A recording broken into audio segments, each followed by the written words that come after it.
ప్రతి నెల ఏదో ఒక జాతీయ మీడియాలో సర్వే వస్తోంది. బీజేపీ గెలవబోతోందని చెప్తోంది. ఇది గత 10 ఏళ్లుగా జరుగుతూనే ఉంది. బీజేపీ ఓడిపోతుందని చెప్పే సర్వే కానీ, ధైర్యం కానీ మీడియా సంస్థలకు లేదు. కానీ ఈసారి బీజేపీ పడుతున్న టెన్షన్ చూస్తూ ఉంటే ఆ సర్వేల కన్నా పరిస్థితి వేరుగా ఉందన్న అభిప్రాయం అంతటా వ్యాపిస్తోంది.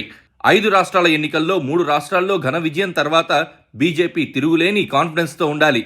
కానీ రామాలయాన్ని మాత్రమే నమ్ముకున్నట్లుగా రాజకీయాలు చేస్తూ ఉండడం, దక్షిణాదిపై ఎక్కువగా బెంగ పెట్టుకోవడం బీజేపీ టెన్షన్కు కారణంగా కనిపిస్తోంది. కాస్త నిశితంగా పరిశీలిస్తే బీజేపీకి అంత తేలిక కాదన్న అభిప్రాయం గట్టిగానే వినిపిస్తోంది. బీజేపీ సన్నద్ధమైంది. దీనికి కారణం 3వ దఫా కూడా ప్రజలు కళ్లు మూసుకొని గెలిపిస్తారనే ధీమా తగ్గడమే. ఈసారి ఆ పార్టీ ఎన్నడూ గెలవని 144 స్థానాలపై దృష్టి సారించింది. ఎన్నడూ గెలవని స్థానాల్లో ఎక్కువ శాతం సీట్లు దక్షిణాది రాష్ట్రాల్లోనివే. దక్షిణాదిలోని ఏపీ, తెలంగాణ, కర్ణాటక, కేరళ, తమిళనాడు, పుదుచ్చేరి, లక్షద్వీప్ రాష్ట్రాల్లో 132 సీట్లున్నాయి. కర్ణాటకలో ఎక్కువ, తెలంగాణలో కొంతవరకు మినహా మిగిలిన రాష్ట్రాల్లో పార్టీ ప్రాభవం పెద్దగా ఉండదు. కేరళ, తమిళనాడు రాష్ట్రాలతో పాటు పుదుచ్చేరి, లక్షద్వీప్ కేంద్రపాలిత ప్రాంతాల్లోని ఒక్కో స్థానాన్ని కూడా వదిలిపెట్టకూడదనేది ఆ పార్టీ అగ్రనేతల ఆలోచన. ఈ రాష్ట్రాల్లో 1989లో తమ పార్టీ 0 సీట్ల నుంచి 29 సీట్లకు చేరిందని, బీజేపీకి ప్రజలు దగ్గరవుతున్నారనేందుకు ఇదే నిదర్శనమని ఆ పార్టీ నేతలు సోషల్ మీడియాలో ప్రచారం మొదలుపెట్టారు. దక్షిణాది రాష్ట్రాల్లో ఎక్కువ సీట్లు దక్కించుకోవాలనే ఆ పార్టీ హైకమాండ్ వ్యూహం వెనుక అనేక కారణాలున్నాయి. బీజేపీ కేంద్రంలో సింగిల్గా మెజారిటీ సాధించడానికి కారణం ఉత్తరాది రాష్ట్రాలైన యూపీ, గుజరాత్, మధ్యప్రదేశ్, రాజస్థాన్, బీహార్, పశ్చిమ బెంగాల్ వంటి పెద్ద రాష్ట్రాల్లోనే కాదు, హిమాచల్ ప్రదేశ్, హర్యానా, ఉత్తరాఖండ్, ఛత్తీస్గఢ్, జార్ఖండ్ వంటి చిన్న రాష్ట్రాల్లోనూ, ఈశాన్య రాష్ట్రాల్లోనూ గణనీయంగా సీట్లు దక్కించుకుంది. ఆయా రాష్ట్రాల్లో ఉన్న సీట్లలో 90% పైగా గెలుచుకుంది. కానీ ఇప్పుడు 10 ఏళ్ల వ్యతిరేకత కనిపిస్తోంది.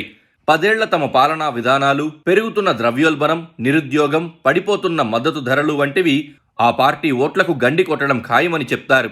మూడోసారి అధికారాన్ని దక్కించుకునేందుకు అవసరమైన మెజారిటీ కోసం ఉత్తరాది రాష్ట్రాల్లోనే కాకుండా దక్షిణాదిలోనూ సీట్ల సంఖ్య పెంచుకోవడం అంత ముఖ్యమని బీజేపీ నేతలకు 1.5 ఏళ్ల క్రితమే అర్థమైపోయిందని రాజకీయ విశ్లేషకులు చెప్తున్నారు.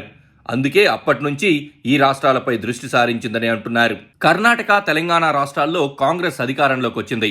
మధ్యప్రదేశ్, ఛత్తీస్గఢ్, రాజస్థాన్ రాష్ట్రాల్లో ఓడినా ఎక్కువ సీట్లే వచ్చాయి. ఓటింగ్ శాతంలో తేడా కూడా బీజేపీ, కాంగ్రెస్ల మధ్య తక్కువగానే ఉంది.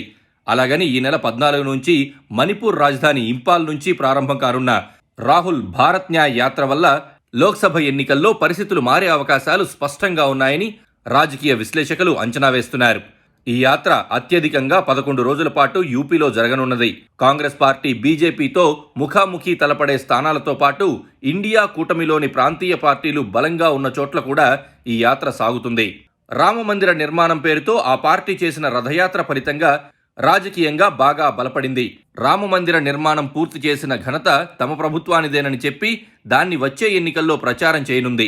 దాని ద్వారా రాజకీయంగా లబ్ధి పొందడానికి కమలనాథులు ఇప్పటికే కార్యాచరణ సిద్ధం చేశారు. జనవరి 22 రామమందిర ప్రారంభం తర్వాత రాష్ట్రాల వారీగా కోట్ల మంది రామాలయాన్ని దర్శించుకునేందుకు ఏర్పాట్లు చేస్తున్నారు.